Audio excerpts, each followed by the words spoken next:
Turkey, and frankly, my view of Erdogan is going to be a little different from what you just heard. To begin with, I'm going to talk about three groups of fundamentalism in Turkey.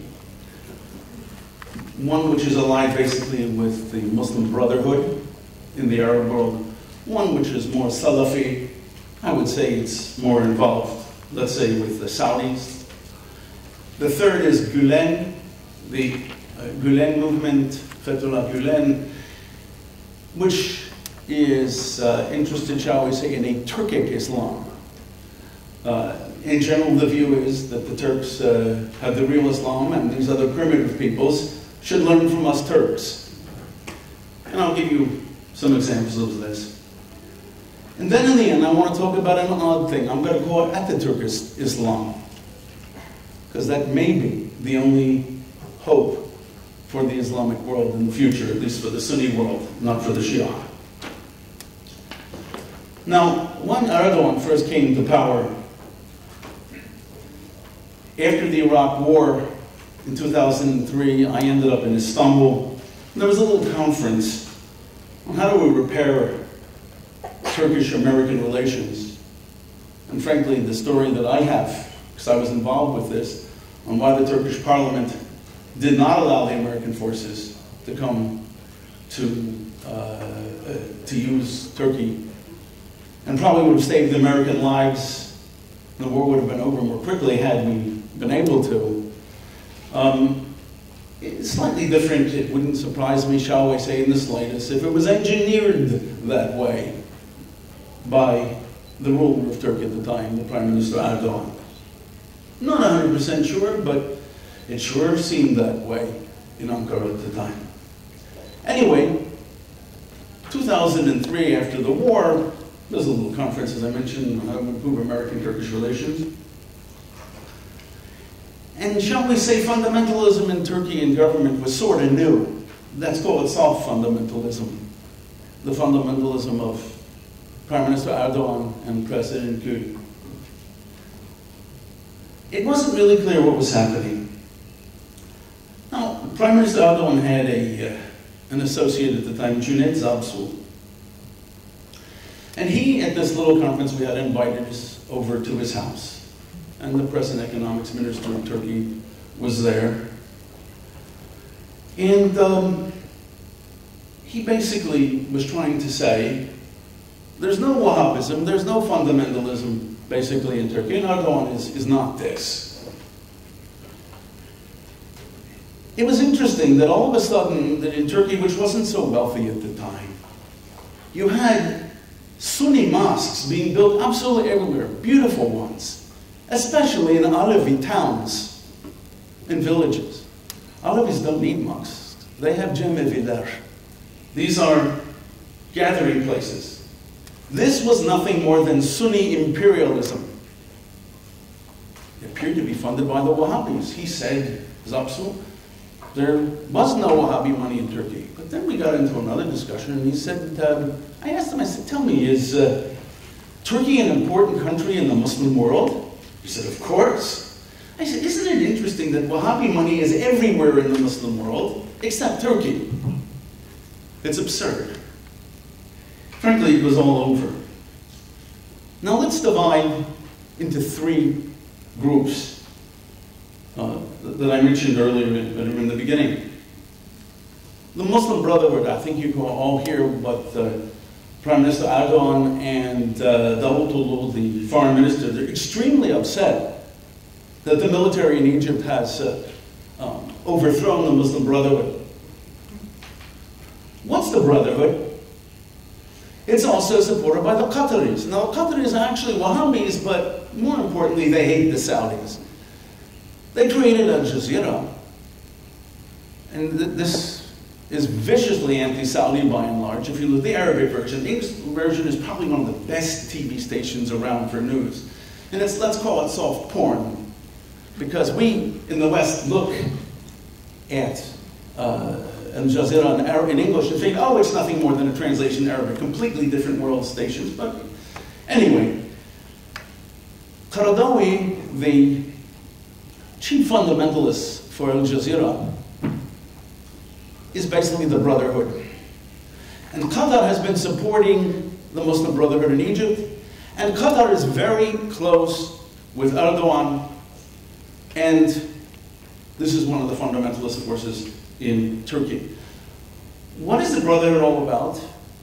It wants to use modern methods to implement the Islamic view of the world, which is there is two parts of the world which is Muslim and the world which eventually will be Muslim, because of course the whole world will be Muslim and everybody in this room is going to convert in some day. That's how they understand it. Maybe we may not think that, but they do. Erdogan in Turkey itself is filled with Qatari money. It's called Qatari business men are all over the place. It's one of the reasons why Turkey has become so wealthy. Because Qatar is about, there's 250,000 people and a lot of foreigners and a huge amount of money. They have nothing to do with the money. So they propagate their version of Islam. Now there's another one. There's the Salafi version. If I am correct, Gül, the president, is a little closer to this. If I am correct. What do I mean? Some years ago, the Saudi king came when Gül was, I'm not sure whether he was president or prime minister at the time, because in the very beginning when Erdogan couldn't be prime minister, Gül was like the stand-in. But he was the leader. Anyway, the Saudis come, and they're Wahhabis, Salafis, and I'll explain the difference in the brother because they hate each other with a passion. The Saudis come, and right away, literally, they arrive in their hotel, which of course has been remade with all sorts of gold floors and things like that. And who comes to see him right away? And it's right on Turkish TV. Gül, Abdullah Gül, comes to them. Now in the Middle East, who comes to whom matters? And the message really was, oh, you Saudis are doing it right and we're going to do it your way and things like that. And maybe not how Turkey ended up. But the Salafis have a very different view, and that is, as Muhammad said, I think it's a hadith, a tradition attributed to the Muslim prophet, and that is that only my generation and the next two will really know what Islam is about.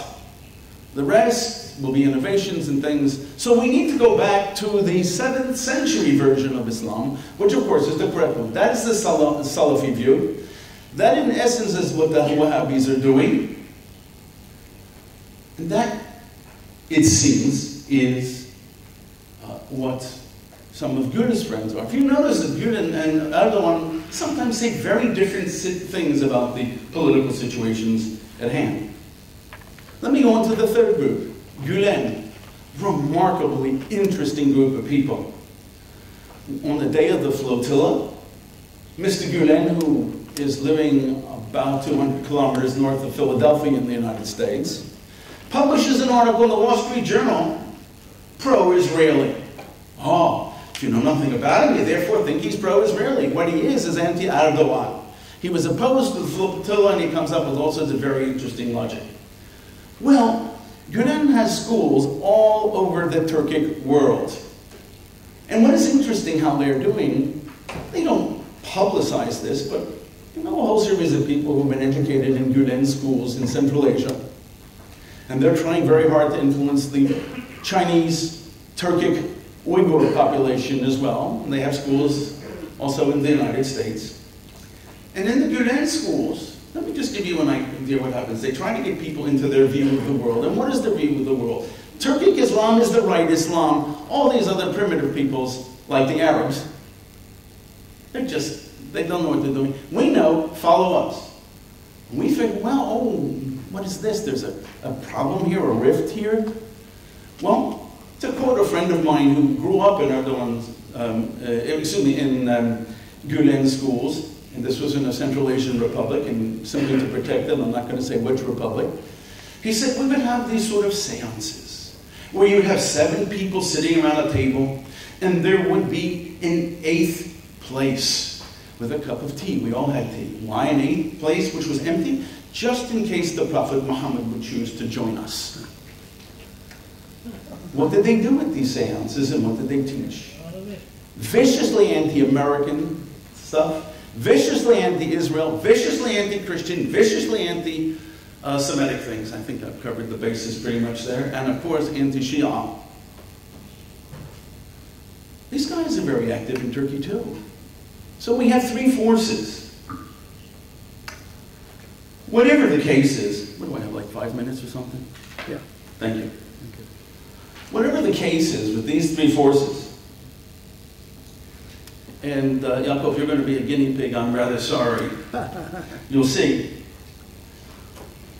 If Islam is to survive, Sunni Islam is to survive in the world today, it is going to need some form of reformation. Christianity did that in the 1600s, whatever. We Jews did it a lot earlier because we were a minority and had to live in a majority society, so we managed to find ways to reinterpret our texts. Because the West is unsure of itself today, and we constantly say things, somebody will do something. For example, there was this Fort Hood problem in the United States where one of these, I think it was a psychiatrist, a Palestinian starts to kill all sorts of people, yelling Allahu Akbar, and it was all sorts of Islamic things, and of course this has nothing to do with Islam. Now, what happens is, when the Muslims see, poor Yaakov is my victim here, and he's almost 9 years old, so it's unfair of me to do this, but what happens is, they keep hitting us, and we say, they didn't react. He's weak. But in reality, Yaakov's getting mad because I keep hitting him. And sooner or later, something is going to happen. We don't know when. And God help the Sunni world. I am not advocating this. I am saying this is what is happening. In the United States, for example, today, we started off many years ago, the problem was within Islam. Most Americans don't think the problem is within Islam. Why aren't people speaking out now and saying, why aren't Muslims saying Islam is a religion of peace? All this is going on in Turkey, and they're seeing us in the West as weak. Or, if I may say so, your president here, when Erdogan basically told him where to go with the Davos question, we need to have peace, and you gotta call things for what they are. As the greatest professor of Middle Eastern history alive, Bernard Lewis, would say, he spits in my eye, and I say, it's raining. That's what's happening. The fundamentalists in Turkey are in a battle. The only possible hope, as far as I'm concerned, for Turkey in the long run, I'm going to call it Ataturkist Islam. What is Ataturkist Islam? It almost sounds like a contradiction in terms, but it isn't. Because Ataturk and his supporters understood that morals and values have to come from somewhere. And they tried to relegate religion to the realm of the private. Having dealt with a lot of senior Turkish military officers over the years, some of them, this is the Ramadan, and they would be fasting today. But that was the realm between them and God. Now I know that's not an Islamic view of the world, because there is no separation between religion and state in Islam. But that's what Ataturk tried to do. That you use Islam as a source of morals and values, but the state and your world is secular. I want to tell you that there are a lot of intellectuals in Turkey, and there's someone who has a very senior post that 30 years ago, as a young diplomat, told me the following. He was angry at Ataturk, and he's an Ataturkist. Why? He said, because you in the West, Christianity is the bottom line. And we are Muslims, so we're outside. Why was he angry at Ataturk? Because he didn't make us Christians. Now that sounds, because that would go, you therefore across the divide, and then we wouldn't have to worry about Greece, and we wouldn't have to worry about this, because we would all be equal. And he pulled out a story, and he said, you know, when Fatih Mehmet, the guy who conquered Istanbul in 1453, there is a story, and I don't know whether it's true, that he had to decide, should he stay a Muslim or possibly become head of the Greek Orthodox Church. And he thought about it a bit. I don't know whether it's true. But he decided in the end to remain a Muslim. He said, okay. Oh, 2 minutes. Not that much. Anyway, I'm not saying that that's the answer. But everything that has gone on lately shows that Turkey is not a Western country. It's part of the Middle East. The way Erdogan is reacting, and I have, if anybody's interested, the Gatestone Institute site today, I have an article on this today. And in essence, Erdogan can admit no wrong. He's never made a mistake. Middle Easterners, as you know, if your personal honor, if you say I'm wrong, you made a mistake, the Palestinians have never made mistakes. The Ikhwan, the brother in Egypt, never made mistakes. You can't. The only way to get to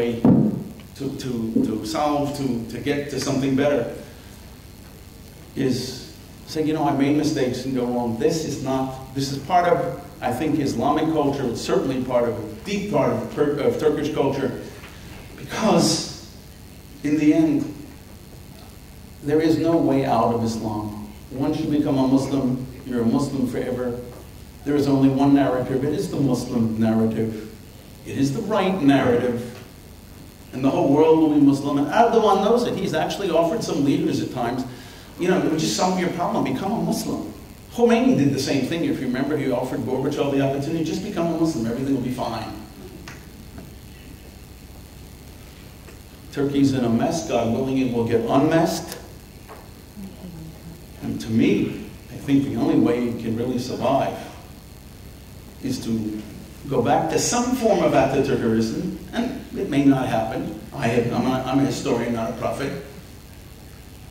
And that would be, Islam is in the realm of the private for morals, for values, and it needs that reformation, because in Islam there are sources that can be reinterpreted, just like in Judaism and Christianity, to deal with the modern world. And the only way I think is going to happen is that I'm hitting Yaakov and hitting Yaakov.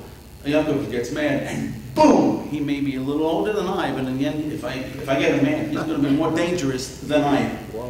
We'll see what happens in Turkey in the future. God willing, things will work well, and I hope this made some sense.